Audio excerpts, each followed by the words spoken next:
این تبلیغ گدایی رو باید بس کنن. من چند نفر ژورنالیست‌ها رو هم میدونم که حالا با این کار سر کار دارن. یوتیوب کانال‌های بسیار مشهور.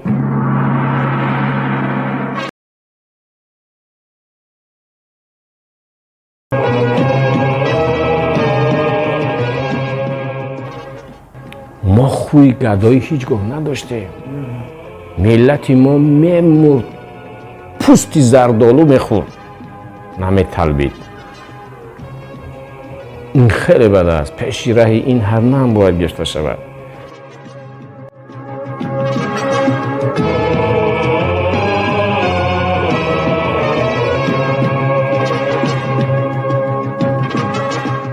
با اون کاتگوری که حالا خوی طلبندگی رو در خونی نوجوان‌ها، کودک‌ها وارد کرده ایستادن، یک بار از طریق شبکه شما میگویم شرم دارید. ملت ما هیچگاه طلبنده نبود.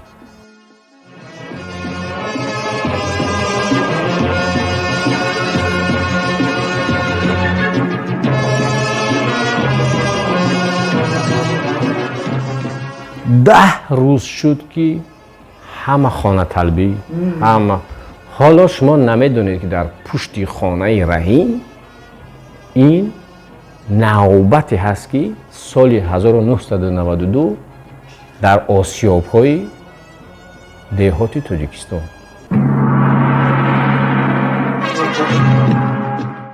салому дуруди бепоён ба шумо устоди азиз ва он нафароне ки моро ҳамроҳӣ доранд. дуруд ба шумо.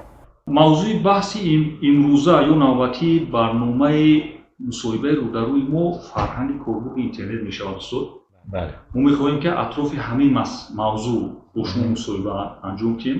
суоли нахусти ман устод ҳамин аст ки фарҳанги корбурди интернет миёни истифодабарандагони он чӣ гуна аст? имрӯз дар чӣ ҳолат қарор дорад? خیلی تأسف که هرچند ما ملتی تمدن آور و تمدن آفر هستیم، یعنی یکی از ملت های فرهیخته ترین دنیا، اگر 5 قوم و ملت فرهنگ و تمدن رو در روی دنیا گسترش داده باشد، ببینید که اگر یونانی ها، چینی ها، خب هندو ها، رومی ها و البته فارس ها، همش در یک دست انگشت ها میگنجد نفرانی که در دنیا فرهنگ رو پراکنده کرده باشند و یا بیوسته وارثان فرهنگ بشری هستند. یکی از این قوم ما هستیم و خیلی شرمنده هم که فرهنگ کاربردی فیسبوک به هر دو پا میلنگد. خیلی تأسف میخورم از اون که اگر گویم که 60-65% کاربران شبکه‌های اجتماعی فرهنگ والا ندارند، اشتباه نمیکنم. چرا که اکثر کلی عالمان، اکادمیک‌ها، دانشمندان که حالا همه نسل شوروی هستند با تکنولوژی معاصر سر کار ندارند. جوانهای 30 سال استقلال اکثرا کنتینگنت اساسی استفاده برندگان شبکه‌های اجتماعی هستند. چون معارف خیلی ضعیف شده بود بعد جنگ شهروندی و حالا هم قوی نیست، چون ما خسارات جدی معنوی دیده بودیم در طول 5 سالی جنگ شهروندی و باز 10 سالی برقراری، و چون بهترین پداگوگ آموزگاران ما طی 20 سال اخیر اکثرا در مهاجرتن، وضعیت اقتصادشون خوب نیست، وضعیت معارف خوب نیست. هر نفر که کم خرد، معرفت، جرأت و قدرت دارد از ساحه آموزگاری برون رفته ایستاده است و این عاقبت ببینید که تاثیرش به چی رسید؟ به کاربران شبکه‌های اجتماعی. از 100 نفری که با من حقارت میکنند در شبکه اجتماعی به این موضوع، 80%شون خوانده نمیتوانند و از یک صفحه زیاد نمیتوانند خوانده. بعدا وقتی که حتی حقارت میدین، مثلا میگن که تو حرف ت رو مینویسن، ت خدت کی با نه علامت کتابی هست شده، حتی نشه تا این حد تصور کنید 40 ساله است 35 ساله است گمان میکند که همین تو هرچند حقارت است در بسیار در مناسبت شما باید گفت احسن از خود کلان رو، ولی همین جانشین رو ببینید که با حرف ت اشاره میکنن. و گذشته از این با نظر داشته اون که شبکه‌های اجتماعی در تاجیکستان صاحب ندارن و مؤسسان این شبکه‌ها اصلا در غرب قرار دارن و اونا به خاطر زیاد شدن مشتری هوسمندن تا اینکه رکلامشون زیاد شود، تا اینکه مبلغ به دست بیارن، دیگر به صفت، به معرفت، به فرهنگ، فراست دیگر ملت کاری ندارن. چیکار باید کرد استاد؟ این مسئله که مثلا اونو رو شما قید کرده راهکاراش چی است؟ اگر ما زیر نظارت جدی بگیریم با قول غربی ها دموکراتیا رو زیر پا کرده ایم. وضعیت خیلی ناگوار است. شبکه‌های اجتماعی در روی خط ریستری رسانه ها نمی درآیند که قانون هایی که رسانه ها رو تنظیم میکند وارد شود.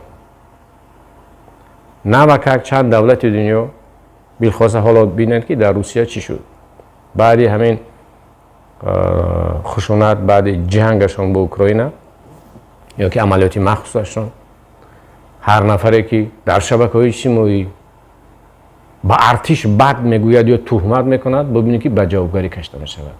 یعنی دموکرات چیست؟ زیستن از روی قانون هایی که این یا اون کشور تهیه کرده است و رایج است. من گمان میکنم که حالا پارلمانی مملکت سر این کار باید جدی اندیشه کنم. شبکه‌های اجتماعی رو در قطار رسانه ها باید اعتراف کنند و قانون درباره وعا با اینها هم دخل کند. در اون صورت هر کس که نویش چیزی چون جواب گفت در نزد قانون یا جریمه گرفت یا پشتی محکمه رفت، دیگرها با احتیاط با این شبکه‌ها در این شبکه‌ها برآمد میکنند و دانسته میگویند. راه‌های فهماندهی در همین حکومت جمهوری تویستان چی کارها انجام شده است؟ مسئله این فهماندن فرهنگ کاربرد اینترنت، مسئله مثلا پدیده‌های نامطلوب اینترنت مانند کیبربولینگ، کیبرتروریسم، فیک ها، لایکینگ و دیگر پدیده‌هایی که هست. تقریبا کار نیست. باز شما نظام معارف هم مثلا به 10 اکادمیک رو بگیریم. کدامی از اکادمیک که موجود در شبکه‌های اجتماعی هستند صحیفه دارن؟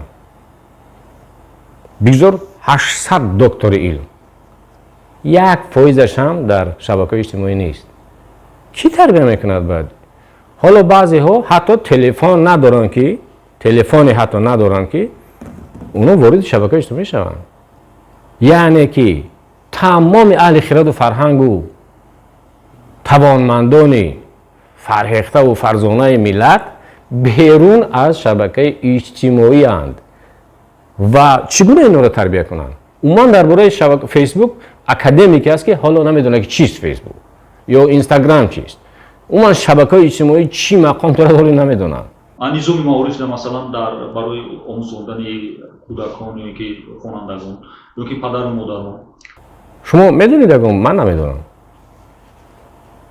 در سیستم معارف فرصتی رسته است شما بسیار درست قید کرده ساعت‌های خاصه کورس‌های مخصوص سپیس کورس استفاده شبکه‌های اجتماعی چرا نه؟ بهترین پیشنهاد وزیر معارف جمهوری تاجیکستان باید حتما در این سال خونی شاید بعد سپتامبر حالا دیر نشده است کورس فرضاً شما من و یا 10 نفر دیگر بگذار در دلخواه مکتب‌ها دانشگاه‌ها یا اینکه استادانی ساحه‌ها از همه شهر ناحیه‌ها اینستیتوت تکوین اختصاصی نزدی وزارت معارف جلب کنن، یک نفر رو بیاموزن 40 روز، او کس رفته در مکتبش کار کنند. ضرر، زیان، فایده، منفیت و مضرتی استفاده شبکه‌های اجتماعی باید درس داده شود. این است پیشنهاد من. بعدم استاد همین مسائل دینی را در همین شبکه‌های اجتماعی واژگونه یا که به طور دیگر یا که با مقصدهای غرضناک خود استفاده می‌برند. مثلا هست محمد رو دوست داشته باشی لایک مون، اگر تو مسلمان باشی لایک مون. مثلا همین مسئله از جهت‌های از حالوی دینی چی است؟ واقعا وقتی که 1000 نفر بیشتر که در دولت اسلامی که در تاجیکستان و در بسیار کشورها ممنوع اعلان شده است، اونا چطور رفتن به اونجا؟ از طریق شبکه‌های اجتماعی جلب شدن. ببینید که بدخواهان و دشمنان اسلام، بدخواهان و دشمنان فرهنگ ملی، بدخواهان و دشمنان فرهنگ آریایی، اونها فعالن، وارثان فرهنگ ملی، یا بی‌پروا یا بی‌خبر یا برون از سرحد شبکه‌های اجتماعی. اونها ببینید که اوزی کمانده دارن، همچون گینا، کفتار مثلا به من بارها هجوم میکنن، ولی زیایی ما شرم میکنه وقتی که یک بار حقارتش میدیم، با همین از فیسبوک میبراید تا قیامت دیگر نمیدراید. اونها یعنی که اصول مبارزه خاصشان را دارن، بخصوص فنات ها، متعصب ها، بخصوص رادیکال های اسلامی، فناتیک ها و باید دیل خواه حرکت های دیگر دین ها هم. اونها از روی مبلغ ها گروه دارن. خب این گروه خیلی فعالن، آیتیشنیکا دارن، حتی پهن و پریش کننده ها دارن و این چنین گیپناز میکردگی ها دارن، مغز میخوردگی ها دارن، ولی دولت ندارد.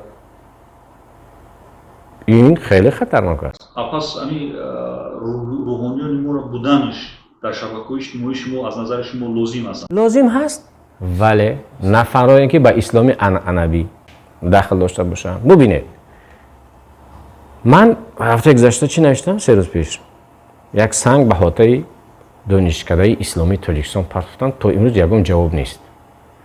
من گفتم که همه 4000 مسجد هستن، 20 سال شد دانشگاه امام تیار میکند، متخصصی دین در رویه یا مذهب اهل سنت و جماعت.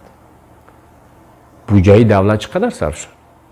چرا رکتوری دانشگاه حسابات نمیدهد که در 20 سال هر سال چند نفر خطیب دولتی، یک بچه تازه و آزاده 5 سال دانشگاه خوندگی، امام مسجدی مثلا بهارستانی ناحیه مومن آباد،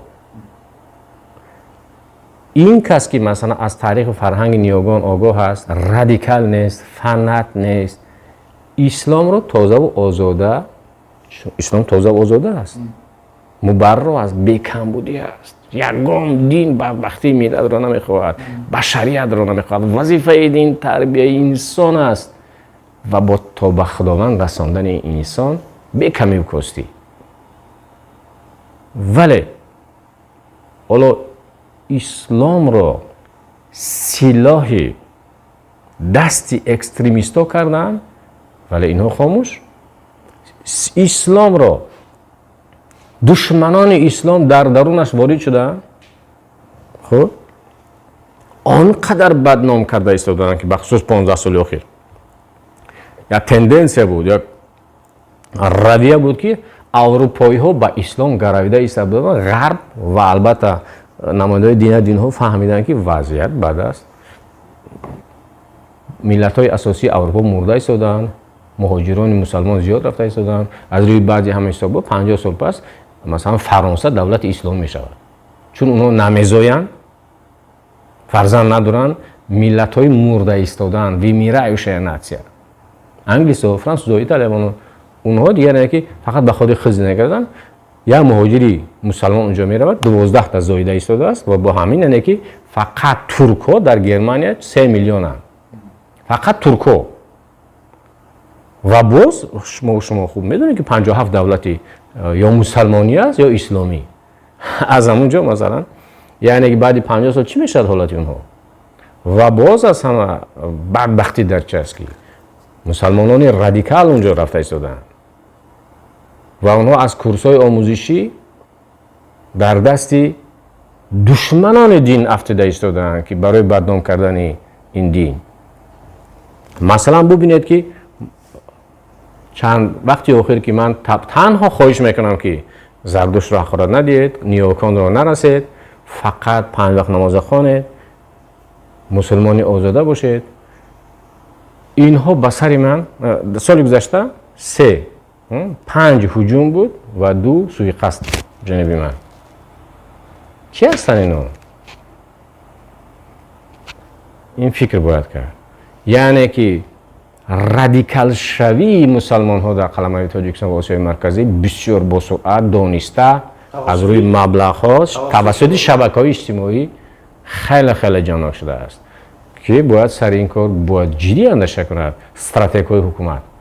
استاد شما بیشتر در همین فیسبوک فعال هستید. چرا مثلا صفحه خود رو در یوتیوب باز نکردید؟ میدونید من خوب دنبال کارهای دولتی هستم. ولی اصلا من چرا در شبکه فیسبوک اولین بار همین در شبکه فیسبوک 6-8 سال پیش من همراه شدم و دیدم که امکان داره تاثیر رسانیدن. یعنی مثلا من میخواهم مثلا شما در یوتیوب این کار کنید، من در فیسبوک، جامی در اینستاگرام، دیگرش در توییتر، سومش هر جا پرک میشود به قول مردم تاجیک. مرا همچون کاربری شبکه فیسبوک میشناسند. خب شاید یکم بعد اونی که کارهای دولتی هم انجام بدیم من یوتیوب کانالی خودم میکشم، ولی یوتیوب کانالی معرفتی میخوام کشیدم.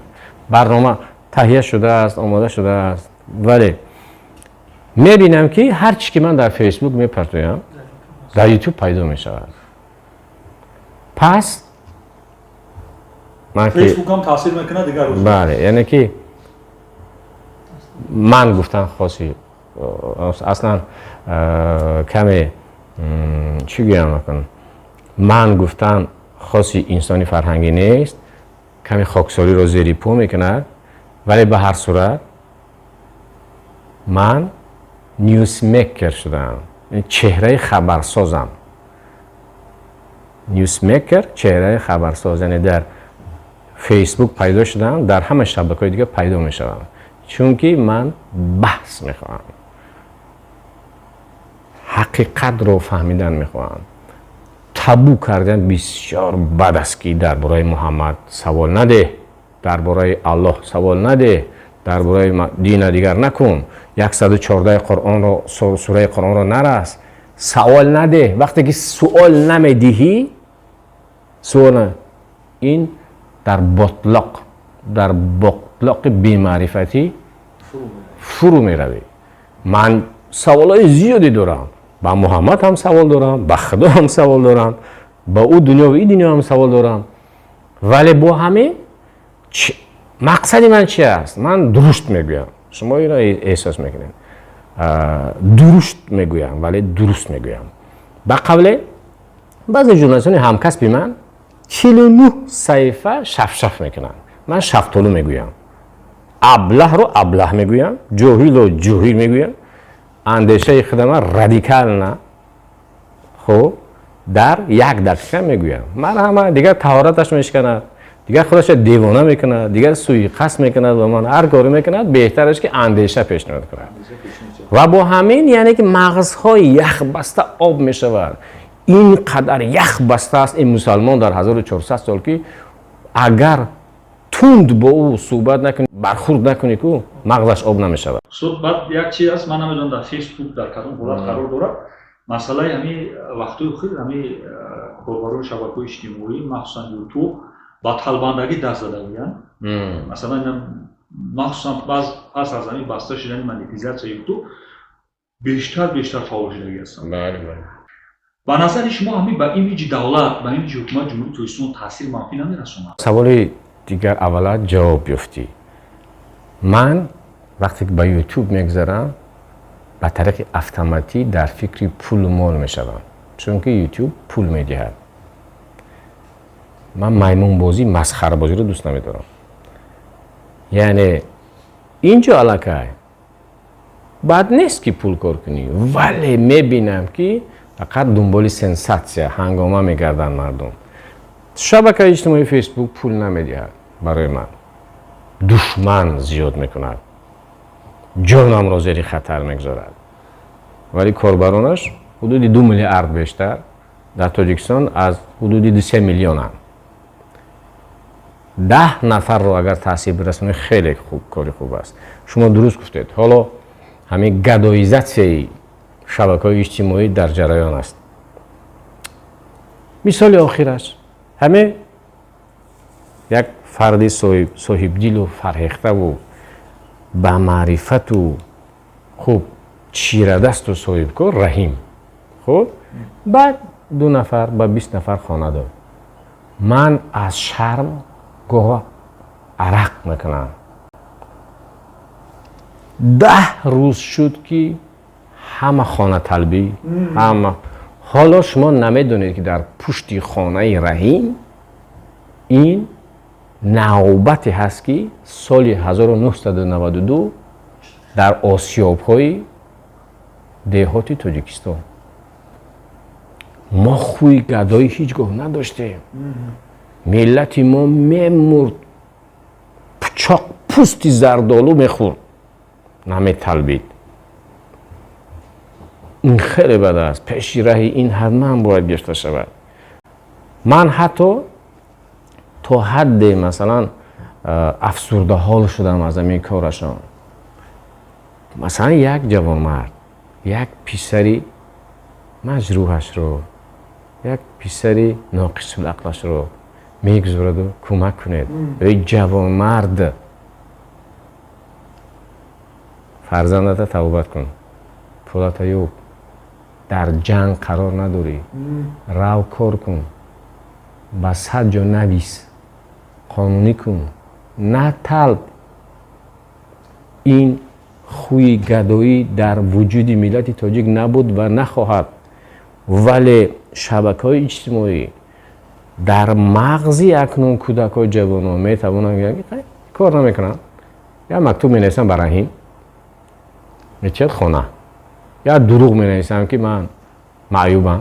من گمان میکنم که رهبران گروه های شبکه اجتماعی این تبلیغ گدایی رو باید بس کنن.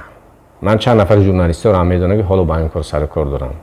یوتیوب کانال های بسیار مشهور، یوتیوب کانال های بسیار بله. ای بس مثلا یک چی گویم، من عبدالقادر ابوقحار، دیرکتری کتابخانه، 25 سال در ساحه ایدئولوژی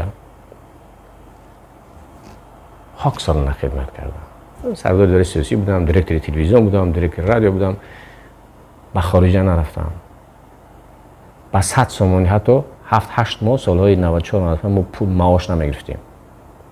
با یک کرته و یک گالسوک صبح همه بودیم، چند نفر بودیم.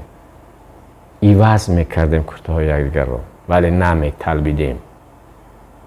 گالسوک خریدن نمیتوانستیم، ولی نمیطلبیدیم. انا ببینید که در همین روحیه باید تربیت بیابند توسط همین شبکه‌های اجتماعی. باید اگر ما باید پیش راه ایران نگیریم شرمنده میشیم. این علاقه در سطح جهانی شده. ما رو حالا آسیای مرکزی 10 میلیون تاجیکان ازبکستان تماشا میکنن. این افغانستان تماشا میکنن، ایران تماشا میکنن، تمامی علاقه مخلصان دوستداران ما در اروپا و در کیم بجای دیگه تماشا میکنن. شما دیدید در یک شبکه اجتماعی ایرانی افغان که 40 سال زیر جنگ تفنگ است، دیدید که مثلا خلاصه من در چی است؟ مثلا من انا دستی برادرانتی امین اگر من شما اعتراف میکنید که من چهره‌ام تنیش نگفتی رضا من 5 دکبر سالی اینمی 2022 صاحب خانه میشم 10 ساله ایپاتیچ گرفتم 25,000 دلار گرفتم خانه گرفتم از کسی نطلبیدم 10 سال سالی 12 بود دیرکتور تلویزیون بودم بود پایتخت هر ماه 120 ماه 10 سال 535 دلاری من و کودکا و کار کردیم فقط دخترامون توی گذراندم کتاب نوشتم تهیه کردم همین من 55 ساله میشوم 15 دکبر 5 دکبر همین حجت خانه ام رو در شهر دوشنبه به دست خودم میگیرم نه صاحب خانه میشم نه طلبیدم من نمیطلبم هم شکوه هم ندارم جوان مردی مشکلات حل کن به هر راه و وسیله ولی هیچگاه به طلبندگی به گدایی به غلامی خونی مردم رو ویران نکن و خونی فرزندات هم چیکار کردن نکن روحی ملت تعمیر میخواهد باز هرچی بیشتر باید تبلیغ شود ترغیب شود بسیار افسوس میخورم من که حالا شما میدونید تماشابینان شبکه‌های اجتماعی از تماشابینان کانال‌های ملی زیاد شدن میدونی برای چی برای آن که رقابت پذیر نیستند کانال‌های ملی حالا کله‌های سخنگو بسیار شدند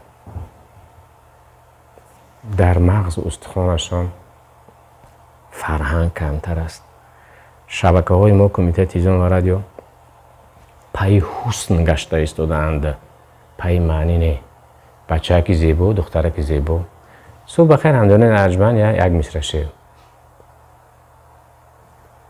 90% غایبانه میخوانند یک بار افیر میبرند هیچگاه کتاب نمیخوانند و با همین ما میتوانیم ملت را توسط شبکه‌های ملی تربیت کنیم چرا مثال میگیریم کانال روسی را سالاویوف بریلیوف خب کیسیلیوف آناستاسیا